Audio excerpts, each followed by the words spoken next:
First of all, I just want to say thank you to the folks at Leadership Network for putting this event together. My name is Stephen FURTICK. I'm the pastor of a church called Elevation Church in Charlotte, North Carolina. And I was just thinking about what a tremendous day we live in. Who would have thought just a generation ago that we could get on our computer, not get on a plane, not have to fill our tank with gas or load up a bus and be exposed to leadership concepts from communicators all over the world. I really do believe that when Jesus said to him, whom much is given, much is required, we're the kind of people that he was saying that to. We've been given so much opportunity through technology to harness unity for the sake of the progress of the gospel. And this is really a stellar idea to come together like this for a day. And I pray that God will use these words in the next few minutes to sharpen you. I've been asked to speak about a game changer in the ministry of our church or in my personal life, and there are so many to choose from. I sent an email out to our staff. I said, hey, I'm speaking for this thing online. Can you think of a game changer where God really just flipped our world upside down because of a decision we made or an act of obedience or some sort of faith initiative that we launched out in together? And the list that came back from my staff was so long that I couldn't do it in 6 minutes, probably couldn't do it in 6 days. But I want to share with you one kind of transparent incident from my heart that was a real game changer for me, and it has to do with embracing your uniqueness. You know, we live in a culture of carbon copy, and I believe that mediocrity is mass-produced, but destiny is custom designed.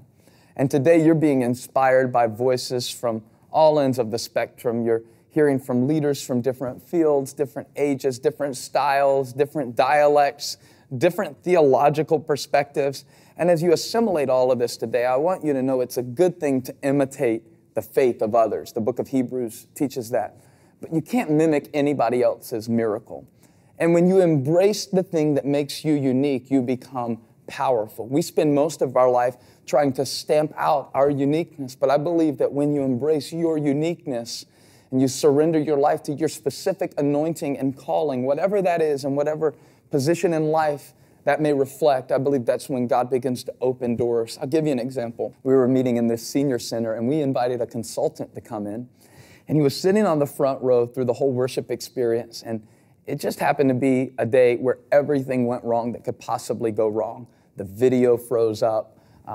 The song that the band played that was a cover song of a Kelly Clarkson song that was on the radio just fell apart, and everybody knew what the original song was supposed to sound like, so it was triple embarrassment. And I just remember feeling like, oh, great, I've got a consultant in. This is the day where I wanted us to hit on all cylinders, and here we are sputtering, barely even moving forward. And it's like God put his hand on my shoulder and spoke to me in my spirit and said, you're going to have to preach your way out of this one, FURTICK. And let me tell you what I think that meant, because here's a little background. When we started our church just less than 5 years ago, I had a lot of church planting consultants give me some constructive criticism, basically saying that the way I preach, because I scream and I holler and I spit and I preach too long, wasn't going to connect with this modern audience. And so I had actually kind of bought into this reality that I needed to be like other people who were reaching people for Christ if I was going to reach people for Christ. So I took all my mentors, great men like Andy Stanley and Ed Young and Craig Groeschel and Rob Bell and Mark Driscoll, and I decided I would make this Mr. Potato Head version of my ministry, and I tried to emulate and imitate a little bit of what everybody was doing, and it's a good thing to learn from others. I think that's how you form your own faith, and I think that's how you develop your own style.